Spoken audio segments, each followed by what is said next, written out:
नमस्कार मंडळी, mechanical engineer या शोमध्ये हार्दिक स्वागत. तर आज आपण एका नवीन विषयाला सुरुवात करणार आहोत, ज्याचं नाव आहे पक्षाच्या छत्र्या, रस्ते आणि पुण्याची फ्लाइंग बस. तर चला सुरू करूया आपल्या विषयाला. दरवेळीप्रमाणे मी आणि माझा मित्र जेवणासाठी मेसच्या शोधात निघालो. मेसमधील कितीही चांगले असले तरी 9चे 9 दिवस, त्यामुळे 10व्या दिवशी मेस बदलावीच लागते. पावसाची रिपरिप सुरू होती. कोणत्या तरी नेत्याच्या वाढदिवसाला छत्री वाटप होते. तेव्हा वाटलेल्या पक्षाच्या छत्र्या अनेक ठिकाणी दिसत होत्या.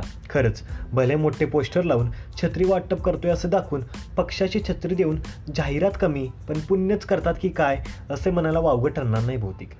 बानेरच्या फुटपाथवरून जाताना मध्येच त्या वटवाघासारख्या लोंबकत असणाऱ्या वायफायच्या केबल्सना चुकवत आम्ही गणराज चौकाकडे जात होतो.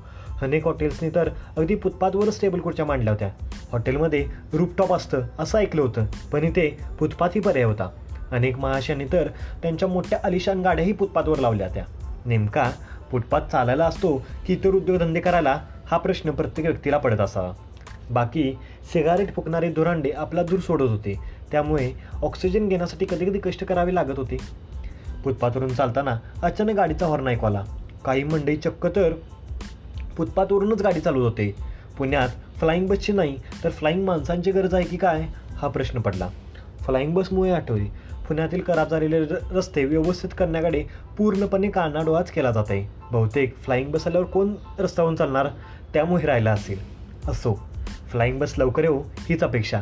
नाहीतर सुरत किंवा अहमदाबादला जायची चुकून आणि नंतर म्हणायचे महाराष्ट्रात गल्ली गल्लीत सरळ विमानच आणणार आहोत, मोठा प्रोजेक्ट.